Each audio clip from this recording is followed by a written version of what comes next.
Welcome back to the channel. If you have ever tried to calm your mind and found that the harder you try, the louder it gets, you are not alone. And if you have ever wondered why you can understand your problems logically, but still feel stuck emotionally, you are not alone either. Today we are stepping into a story that looks like a simple Dharma talk on mental health, but turns into something much more intimate. Because mental health is not just about symptoms. It is about how we relate to suffering, how we relate to ourselves, and how we relate to the endless stream of thoughts that try to convince us they are the whole truth.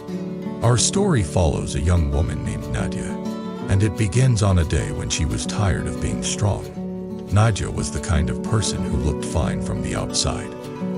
She smiled in meetings. She sent the emails. She showed up on time. She remembered birthdays. She answered texts. She made jokes. She posted photos that suggested she had a normal life.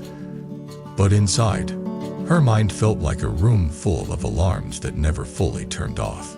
Even when she was resting, she was scanning. Even when she was laughing, she was bracing. Even when she was safe, her nervous system kept acting like danger was about to arrive. At first, she blamed herself. She told herself she was dramatic. She told herself she was weak. She told herself she should be grateful because other people had it worse. That kind of self-talk is common. And it is also cruel. It does not heal you. It trains you to hide. Nadia grew up in a home where emotions were inconvenient. Her father was the type who believed healing should be handled privately, quickly, silently. Her mother did her best. But she carried her own stress and often responded with worry that turned into control. Nadia learned early that being calm made the home smoother.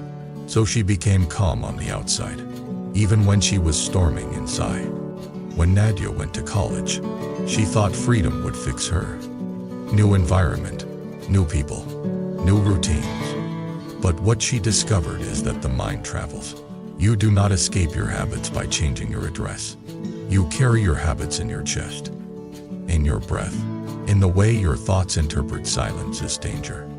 By her mid-20s, Nadia had tried almost everything people recommend when they want to be helpful, but do not know what it feels like to live inside a mind that will not rest. She tried exercise plans. She tried sleep routine. She tried quitting caffeine. She tried journaling. She tried productivity hacks. She tried forcing gratitude. She tried pretending she was fine. Eventually, she tried therapy. Therapy helped her understand her past.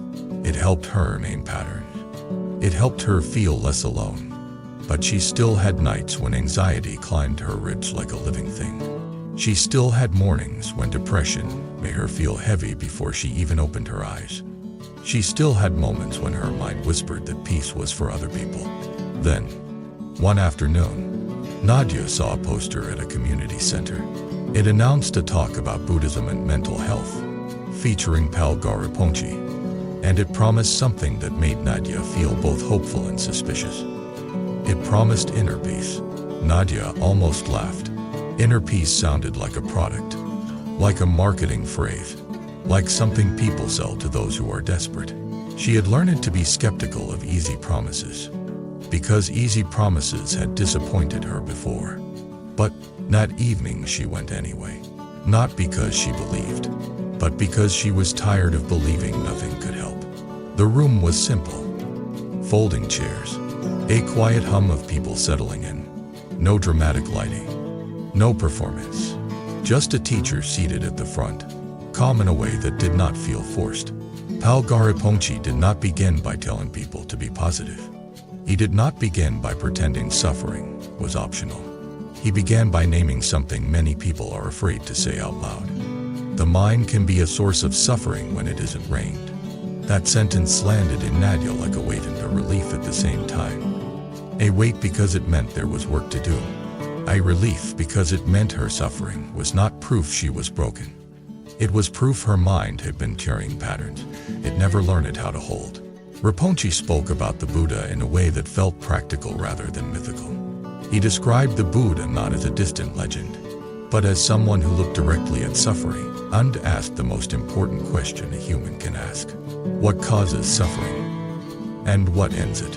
He explained that in Buddhist teaching, suffering is not only the big obvious pain like loss or illness. Suffering also includes the subtle restlessness, the constant dissatisfaction, the anxiety that keeps searching, the depression that collapses meaning, the anger that burns, the shame that whispers you are not enough. These states are not moral failures. They are mental and emotional habits shaped by causes and conditions. Nadia felt her throat tighten. Because for years she had treated her anxiety like a personal flaw. She had treated her depression like a secret shame. Hearing them described as conditions, not identity, changed something in her. Then Rinpoche said something that made Nadia sit forward. Buddhism does not ask you to deny your pain. It asks you to understand it. He spoke about the difference between pain and the extra suffering we add through resistance. Pain is what happens. Loss happens. Rejection happens. Uncertainty happens. The body changes. The world changes. But the mind often adds a second layer. The mind says this should not be happening. The mind says I cannot handle this. The mind says I will be like this forever. The mind says I am alone. The mind says I am broken. That second layer can be louder than the original pain. Nadia recognized that immediately. Her anxiety often began with a small discomfort, a heartbeat, a thought, an awkward memory. Then the mind turned it into a crisis. What if I am losing control?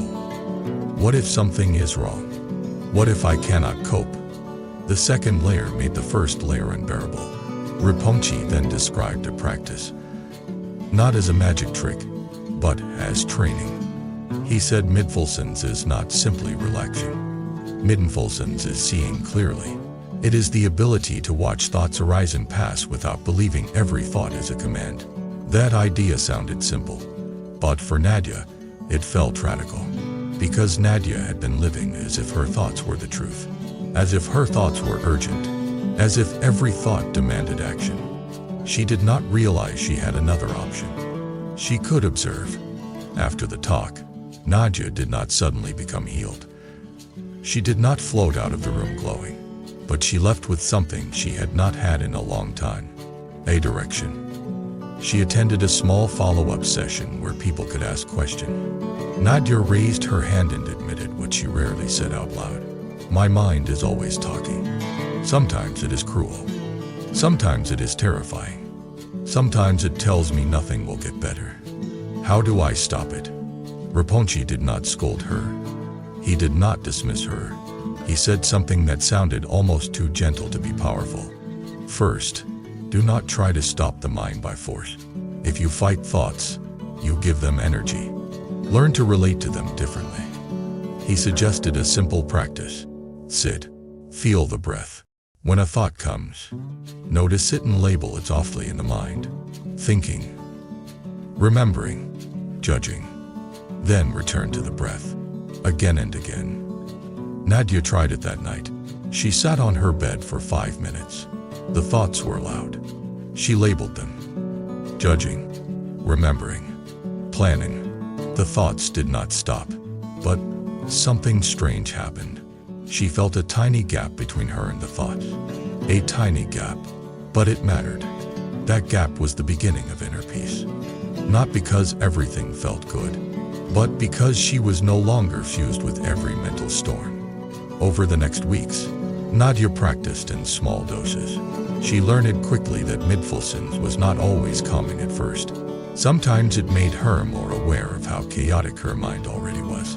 But instead of thinking that meant she was failing, she remembered Rinpoche words.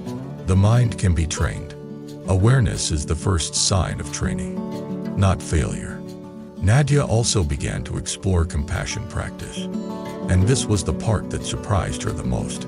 She thought compassion meant being nice to others. She did not realize compassion also meant changing the relationship with her own suffering. One day she caught herself in a familiar spiral. She had made a small mistake at work.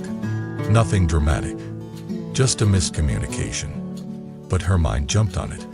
like it was proof of her worthlessness. She heard the inner voice, harsh and confident. You always mess up. Everyone sees it. You will fail. You will be exposed.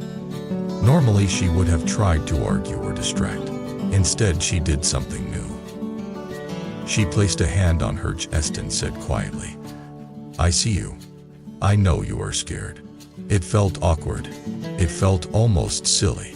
But it also felt like turning toward a frightened child rather than kicking them. That small act changed the rest of her day.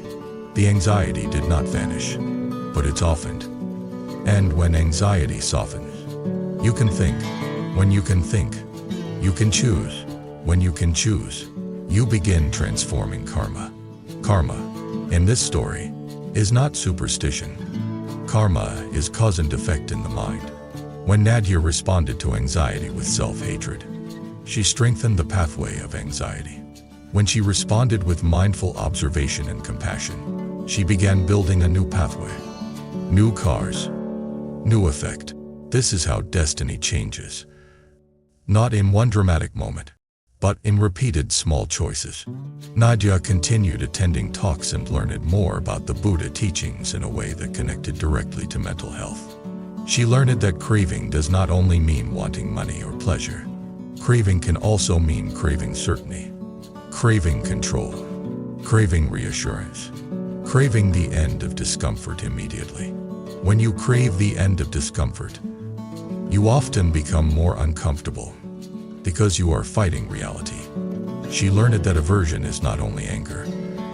Aversion can be the subtle push away, the refusal to feel sadness, the avoidance of grief, the denial of fear, the numbing through distraction. Aversion makes pain louder because it adds resistance. She learned that ignorance in Buddhist terms does not mean being stupid. It means not seeing clearly how the mind creates extra suffering, not seeing the impermanence of feelings, not seeing that thoughts are not always true, not seeing that the self is not a fixed object but a changing process.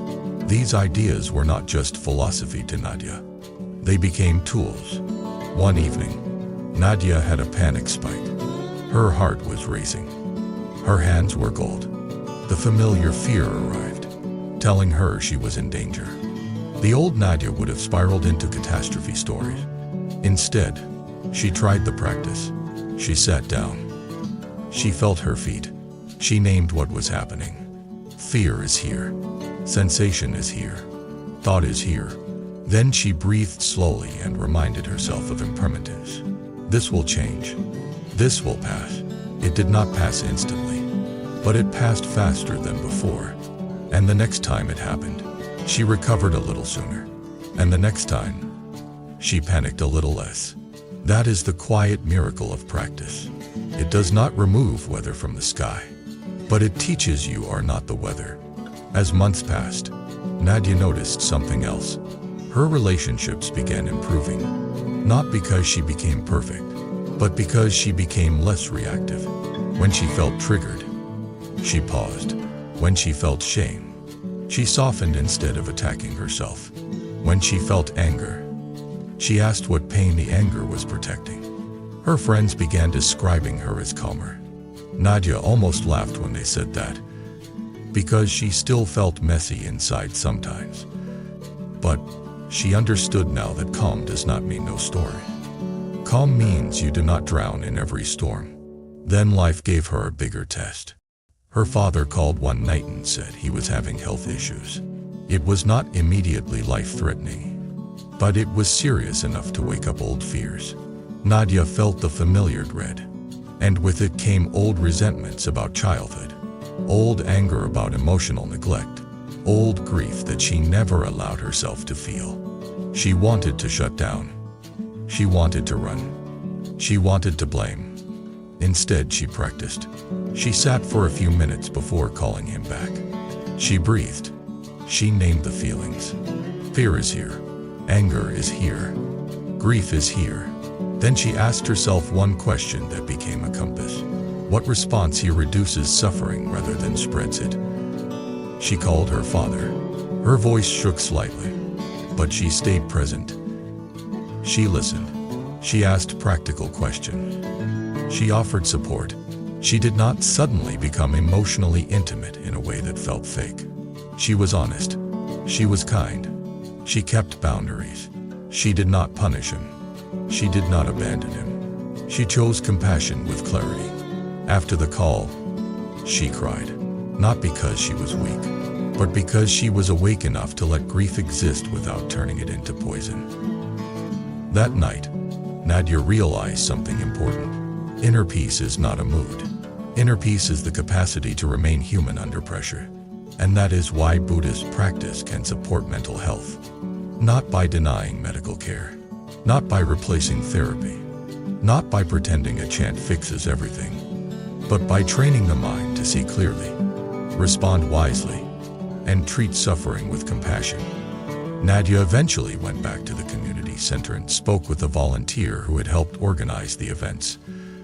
She said she still had hard days, but she felt more stable. The volunteer asked what changed the most.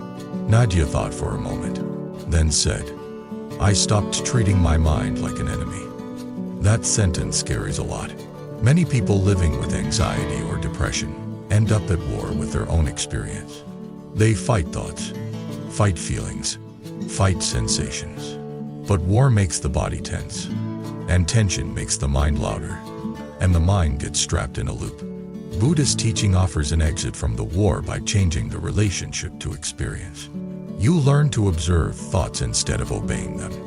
You learn to allow feelings instead of fearing them. You learn to return to the breath as a home base. You learn compassion for the parts of you that are scared. You learn ethical living not as punishment, but as protection. Because harmful actions create inner conflict, and inner conflict feeds suffering. Nadia also learned something about forgiveness, and this part is subtle. Forgiveness is not saying what happened was fine. Forgiveness is letting go of the belief that hatred will heal you. Hatred does not heal. It only extends the wound. She began forgiving herself for not being cured quickly. She began forgiving herself for needing help.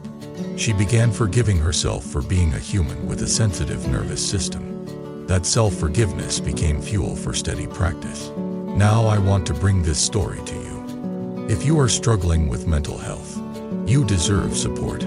Buddhist practice can be one part of that support because it trains awareness, compassion, and wise response.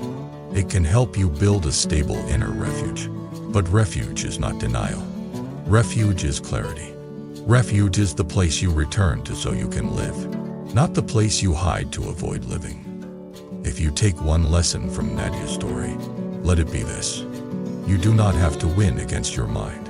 You can learn to understand it, and understanding changes everything. Thank you for being here with me today.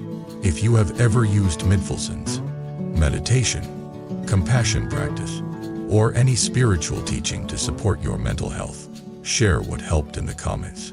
And if you are still in the middle of the struggle, share what you are carrying too. You never know who will feel less alone because you spoke honestly. Please subscribe to the channel, like the video, and leave a comment to support this community. Until next time, be gentle with your mind, be patient with your practice, and remember that inner peace is not a trophy you earn. Inner peace is a path you walk, one breath, one wise choice, one compassionate moment at a time.